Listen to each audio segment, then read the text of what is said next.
Back now on Triad Today, we have a very special guest with us, and I'm anxious to get to know him. I know a little bit about him so far, where he was from, Wichita Falls, Texas, but we're glad he's up here, not in Texas, because he's doing a great job. Lori Bates, our director. We see, of course, our good friend Deon Carter, who's Youth Program Manager for Goodwill Industries of Northwest North Carolina. Welcome, young man. Thank you. Good to see you. There was an email that you sent me not long ago about, and it says something about, I don't know about technology and some of these programs, but it says eLink Youth Program. Yes. What is that? So eLink Youth Program, basically what that is it's the link between education and employment. We work with youth ages 16 to 24. We try to help them develop a career pathway and help them secure employment and to be productive citizens going forward. Yeah, because we don't want to forget about the young people. You know, the politicians in this presidential campaign, not to get political about it, but they're always kicking around unemployment figures.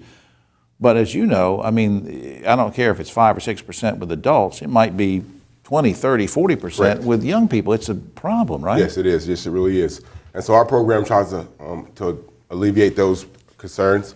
We work with companies throughout the Triad area, and we place them in work experience. So what that does, that helps them build their resume. Yeah. And it helps them solidify their work skills going forward. And you said the age range was 16 to 24. So in other words, a 16 or 17-year-old can get in sort of on the ground floor, get a job, start learning and getting a work ethic going, and then when they're older, they're in the system and know what's going on. Yes, correct. And we also help them identify a career pathway. So what we want to do is we want to hook them up or link them up with employers or programs to get them a skill so they can make a living wage. Yeah. So they're not trying to bounce from paycheck to paycheck their whole entire life. And do the kids ever say something like, hey, Mr. Carter, I think I'd really like to go into marketing, and so you help them sort of go down a path? Yes, we do. We help them with those things as well. Can you give me any idea, I know we didn't rehearse this, but any specific services available to the program participants, to the kids? Can you give me an example of something that can really help? So we help with tuition, books, and if they need books for school, we help with that.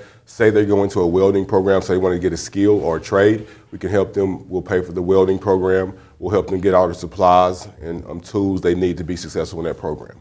Education's a key, isn't it? Correct, yes it is. And some of these kids, you know, are looking at community college, looking at university, trying to get their career path, and I guess you're supporting them with this program to encourage them to keep going, right? Yes, we do that as well. Our case managers sit down with them, kind of do assessments, see where their skills are and what they would be a good fit for them.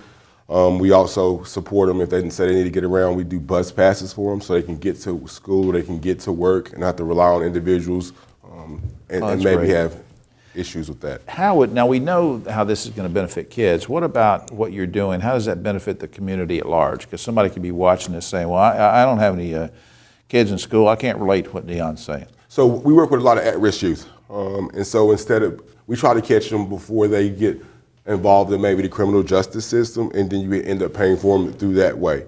So we want to make sure we catch them, get them on a good place, make sure they have a good, solid foundation going forward. Good support system. Yes. Yeah. Yes. To know they're not just out there alone and they can make this happen. Correct. I just think that's great. I want to put up on screen some information so we don't wait until the very end of the segment. www.goodwill.nwnc.org, which is a general website, but it can also get you to find out more information about the youth programs that Deon's involved with. And I just think we ought to remind everybody, not to put words in your mouth, but to remind everybody it's also important to go and donate clothing and household items Correct. to Goodwill, because that helps to fund our programming. Exactly. Yes, it does. Makes it all go around, see, because the community can help on every level. Make the donations, those donations are sold in the retail stores. That money goes to help folks like Deon, to help the kids, which helps the community. It's kind of like goes around a circle, doesn't it? Yes, sir, it does. I just appreciate what you're doing because you're really on the front lines and making a difference, and I hope you'll come back sometime. I will. Thank you so much. Thank you, young man. You're welcome. Have a good day. We'll be right back after this.